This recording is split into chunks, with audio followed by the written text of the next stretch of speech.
Unlock the power of interconnected solutions with Renaissance, where superior research meets practical tools for student success.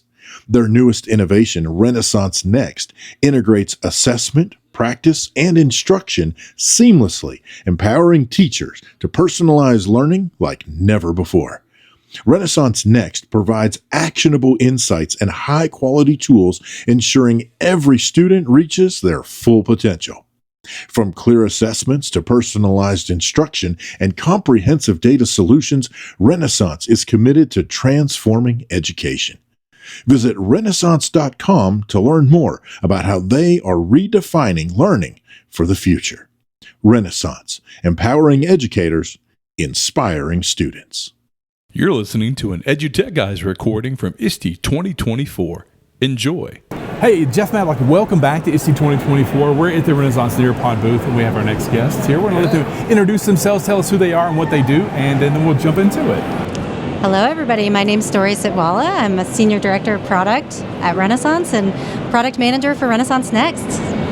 Awesome. Eric Swanson, Senior Vice President of our Practice and Instructional Products, as well as Renaissance Next here at Renaissance. Awesome, cool. So Renaissance Next, Todd kind of brought us up to speed. Wow. Big change, really new, going to make a huge impact in the classroom. So let's talk about that. I mean, that had to be let's talk about the impact it has on the educator in that classroom first. Awesome. So one of the things we're really excited about with Renaissance Next, and I'm sure you heard a little bit of the big picture with Todd, is like that, getting into the classroom a little more effectively and getting in front of the teacher more efficiently. So one of the things that Renaissance has been really good at for a long time is providing data and insights, learning trajectories, answering what's next within our STAR reporting or our different Freckle products or LaLilo. What we really wanted to do is simplify that for the teacher. Keep the teacher at the center of what we're doing here within Renaissance and what they're doing in the classroom, and make it more approachable, easy to access, so that they know exactly what to do quickly and easily. Yeah, and I would just say, when you think about the teacher, the number one challenge for teachers is being able to differentiate quickly and easily. Teachers across the board recognize the importance of being able to see every student and adapt their plans to that, but it's really hard to do when you have to pull data from all different places and put it together. So what we're excited about with Renaissance Next is that it pulls that data together and then connects it to our resources, our high quality practice and instruction resources, in order to make that teacher's daily workflow more efficient. Mm-hmm. That's when David had asked Todd about this, and that's a great question. Let's delve into the development of Renaissance Next and how you found your way to make this easier for the teacher to get that instant access, that instant ability to put the students in the right groups and make sure they're moving in the right direction. Yeah, I'll start and I'll let Storey jump into the weeds. So we've leveraged the STAR product as really a starting point for all of that, right? It's really been key for the last 25 years to helping group students differentiate instruction in the classroom, provide the right insights and resources. What STAR hasn't necessarily had is a direct link to the literal learning resources, whether it's a Nearpod or a Freckle or other things that teachers really want to jump into. So being able to target those groups, target that instruction, and really provide those resources quickly and easily is what we wanted to focus on. We at Renaissance have been fairly acquisitive. If you haven't watched our trajectory over the last 7 years or so, what we've been focusing on is buying best-in-class products. We want to find the most efficient resources, whether it's a foundational literacy product with LaLilo, or a classroom reinforcement product like Freckle, or an engagement tool like Nearpod, or great reading opportunities like Myon, right? So we've had all these really great things. And what I love about Storey coming into the organization is she's had this great idea to go, hey, we can actually make this much more efficient. We can bring these things together so that teachers know where to go, how to find them, and then how to use those resources in the classroom. Yeah, and I would say, when you think about the development process, we started with the user. What do they need most? And what we found when we looked at is we were asking teachers to analyze quite a bit, and really teachers looking at data is important, but they really need to be teaching students. And so we tried to look at what comes after that analysis, and it is what's next. What should I teach with my students today? Yeah. So we started with that question and worked backwards from there in the development process. And so we had something called the Renaissance Learning Progression, which is essentially a sequential instructional ordering of skills that's evidence-based and tested over time and kind of lays out the progression by which teachers should be teaching students. We took that and then aligned our resources to it and aligned the data to it so that we could make more informed recommendations for the teacher about what to do next. I think that's the biggest deal, and I'm going to ask, this is just an observance. It's an if this, then that kind of thing, and that's what teachers need. Okay, done. That's it. I was telling Todd, it's like, I'm still 54, but Mom, I'm sick. What pill do I take? That kind of thing. Real quick. I don't need all the other stuff. I don't need to analyze sheets of data. I don't need the curriculum coordinator in to figure this out. I need it right now in the room. So when a teacher, I love conferences. I love booths because you're here's next, and I see your button. Ask me what's next. So an educator comes up and they say, what's next? What's that one thing or two or three things that educator's going to go, oh, I've got to go back to my principal, my superintendent. I need this. Because that's what we're talking about, is getting it into the classroom and getting them hooked on that cheeseburger. So I love that. So the first thing is Renaissance Next isn't for sale, right? It comes along when you purchase Renaissance products to really enhance what they do and make it better in the classroom. One of the things that I love to describe about Renaissance Next, though, is imagine waking up in the morning and you just have that little inkling of, gosh, I know I need to engage with these couple of kids. I just don't know exactly what to do. I know this one student needs a little support. And you're just trying to struggle, how do I bring that into my everyday classroom? Renaissance Next answers that question, right? It's meant to get in, pull it up on your phone, your iPad, your desktop, answer a really quick question or two. How do I group my students? What resource should I use? What skill do I want to reinforce with this particular student? Answer some of those really basic fundamental questions, and then I can get on with my day, right? I'm not stuck in this product all day long, every single day. The beauty is it's using all the data and the engagement and the resources that the student are interacting with and provide that insight to you as an educator about what to do. So quick, easy, right? Get in, get out, maybe find a resource, maybe reach out to a parent. Right? Maybe I just need to do that. Maybe celebrate a success that a student's been, achieving over the last week. So those quick touch points to help just keep the learning process going, keep it moving forward. So I love that. So it's funny. The students don't realize this is going on. Not at all. They're using they're reading. They're doing an interactive PowerPoint with Nearpod. They're doing something else. So does it build? The beautiful part is I'm getting into the nuts and bolts of it. So it's building data on Jeff constantly. So when the teacher wakes up in the morning and goes, Jeff's just having a hard time in this area, it's not just 3 days worth, it's now 3 months worth. It's a whole year. It's actually 3 years. So this is an ability to move forward and then follow that student and that educator through the year and then through the student's career. That's right.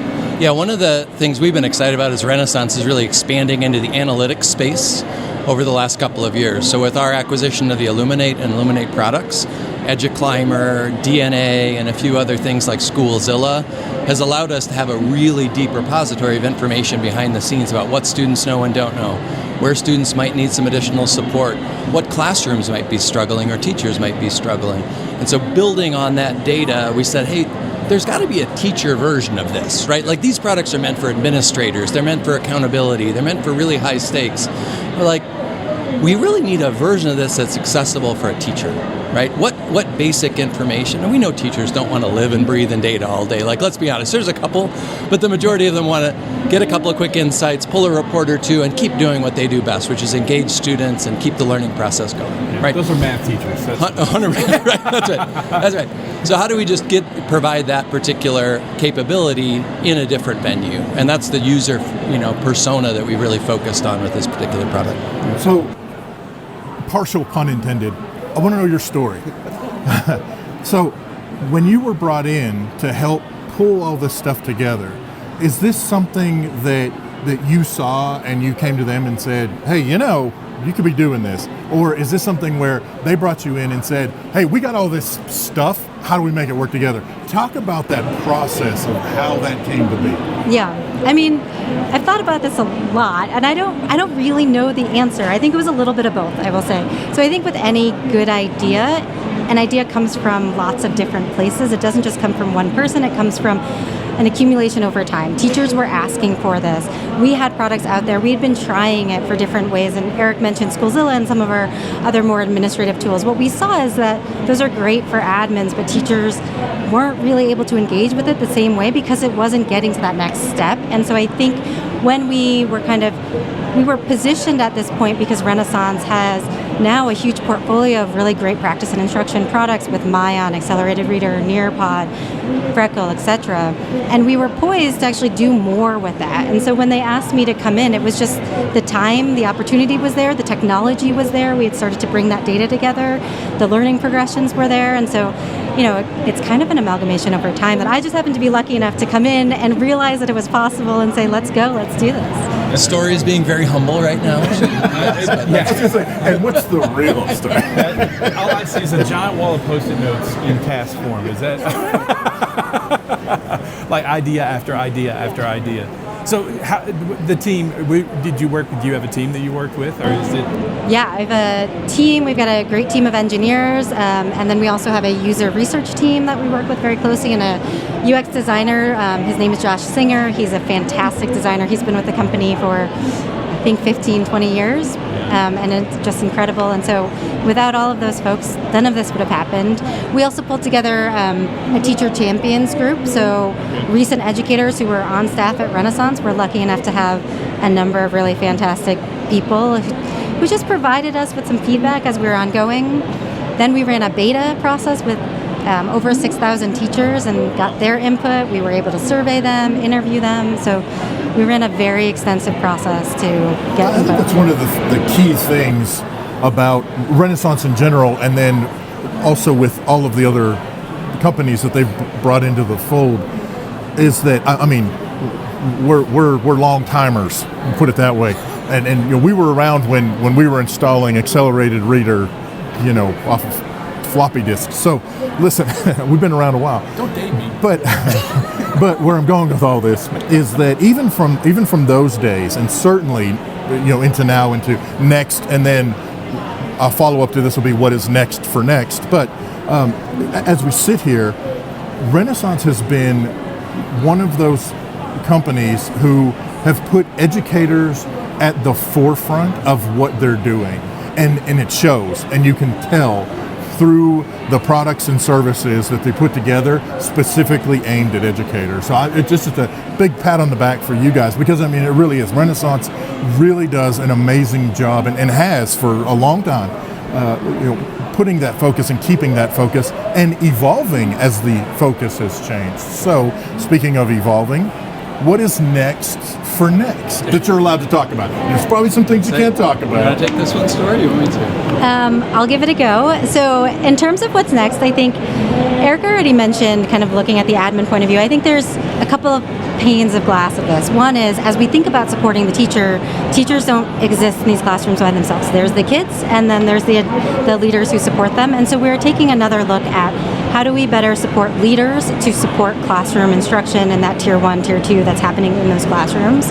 What can we do to help them better implement their practice and instruction products and programs? And then we're also taking a look at students. What can we do to make sure that students are engaged, self-motivated, self-directed in a way that is connected with the teacher and what they, teacher professionally realizes that they need to learn and take on. So that's kind of where we're going with next generally. The other thing is, of course, you can't be at a conference like this and not mention AI. So we are continuing to lean into how can AI help to accelerate our ability to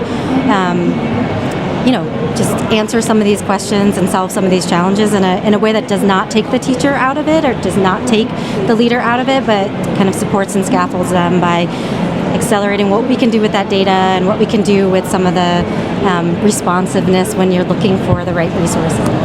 Yeah, I think one of the hardest things is literally choosing what to do. When you live in a world of Renaissance, we have so many great experts in almost every aspect of learning. So we have psychometricians, we have researchers, we have content experts and instructional designers, we have great software engineers and user experience designers and all these great people. So it's really up to Storey to say, oh my gosh, there's a plethora of options. We could check off any number of probably 10 or 15 major challenges in the education space, and so how do we really figure out exactly what that is? And I think Storey did a good job articulating, like, it's probably the student. We probably need to focus a little more on the student and really keeping them engaged in their learning and achievement. You mentioned Accelerated Reader, one of my favorite products within our entire portfolio. I oversee Accelerated Reader. I love that team and that product and what it's done for education over the years in terms of bringing enjoyment to reading, right, and getting exposure to that.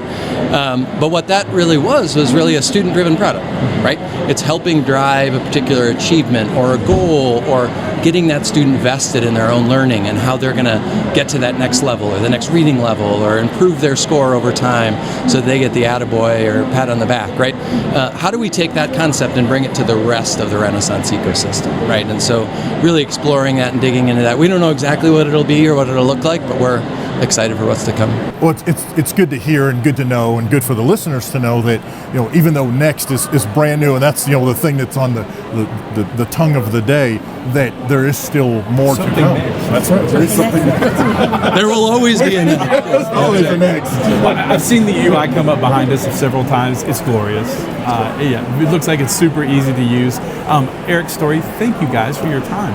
I want to take it up because I know there's stuff to do on the floor and a lot of folks to see, not just these two guys. Yeah, it is a busy show, but thank you for your time. Yeah, we appreciate it. Yeah. You've been listening to an EduTechGuys recording from ISTE 2024. Find this and many more at edutechguys.com. Unlock the power of interconnected solutions with Renaissance, where superior research meets practical tools for student success. Their newest innovation, Renaissance Next, integrates assessment, practice, and instruction seamlessly, empowering teachers to personalize learning like never before. Renaissance Next provides actionable insights and high-quality tools, ensuring every student reaches their full potential. From clear assessments to personalized instruction and comprehensive data solutions, Renaissance is committed to transforming education. Visit Renaissance.com to learn more about how they are redefining learning for the future. Renaissance, empowering educators, inspiring students.